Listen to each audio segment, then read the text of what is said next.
What's up guys, this is Shams11 and welcome to Bike Mayhem 2, the new Idea Xbox game available right now on your Xbox One. This is brought to us by Goldmark Studios, and a huge thank you to Jared Fry, the art director, for providing me with the code so I can bring this game to you guys. Okay, so what do we have? Well, we all know the game Trials, take out the motorbike, stick in a BMX. That's pretty much it. But what I like about this game is that it's bright, colourful, and most importantly, it's pretty darn fun. Controls are pretty simple, as I fall over. Controls are pretty simple. The right trigger is our pedal, accelerate if you like, left is brake. We can lean back and forward on the bike with the left thumbstick, and we can do tricks on the right thumbstick. A lets us do a little bunny hop, and B lets us pump those legs. And that is pretty much it. We have two types of race that are involved. There are ones where you just have to go as quick as you possibly can, and there's ones where you have to get as high a score as you possibly can. But this is all done over a pretty impressive 34 different mountains, totaling 180 different trails. Now, that alone is pretty impressive. Then, when we add on, there's 130 collectible items, including ones for your frames and one for your wheels, which do have attribute-changing properties, so you can make ones that are better at tricks, better at bunny hops, give you more stamina, make you faster, that sort of thing, allow you to land from stupidly high heights without breaking both your legs. There really is quite a lot to do. Then, goodness me, we have our leaderboards. We have the ability to download other mountains made by other people, and we can upload our own ones, as well as challenge your friends' ghosts and their best times on various levels. Now, what's pretty cool is that there are 3 stars to unlock on all of them. You don't actually need a certain amount of stars to unlock the next one, you just need a star on each mountain. So you can keep kind of unlocking and coming back.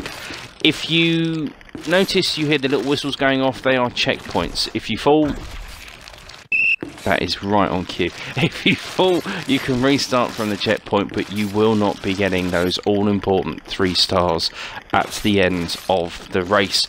You will need, as you can see, I only got the 1, you will need no wipeouts for 2 or 3 stars. Now, we can also use, as I'm sure you saw there, boosters that are going to help us do this. Now, the boosters do all sorts of things, from making us more springy when we do our bunny hops. We can pull off our tricks quicker, we can go a lot faster and increase our max speed. And these replenish every day, which is pretty cool. So there's a nice incentive to keep coming back. You don't have to pay money, there's no in-game transactions, which is wonderful. Now, let's take a look at building our own mountain. Pretty simple to do. There's lots of various options, lots of backgrounds we can go off of, and it's fairly simplistic in what we can do. Now, to create a mountain, you have to have at least 3 trails. You have to name them, you have to have raced them yourself to complete them. Now, this is the tricky part. You have to either set a top score or a fastest time in order to publish it. Now, this is the bit that, I'll be honest with you, I got stuck on, and I had to ask my good friend Mr. Googles for some help. The way you set your top times and top scores is just to keep playing them a couple of times until it ticks, basically, on that main menu, and then it's done. So we can use various different tools to help us edit. It's fairly simple selecting what you want to do. Up and down are the different kind of groups of things. Left and right, it changes your tool that you want to use. You can add terrain, you can remove terrain. Nice little feature is you can smooth and rough it, so you can smooth up those jumps to save you putting in those far too ridiculously tight angles that you can't possibly get up.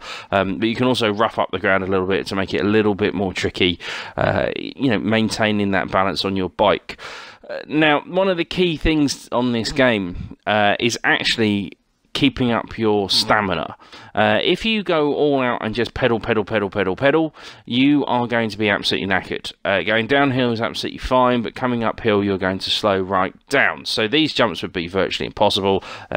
Obviously, this is the first time I've tried to place props, and I do a truly awful job, but you get the general gist of what I'm doing. However, if you remember you're on a bicycle, you can, of course, freewheel when you're going downhill. You don't need to pedal, so don't pedal.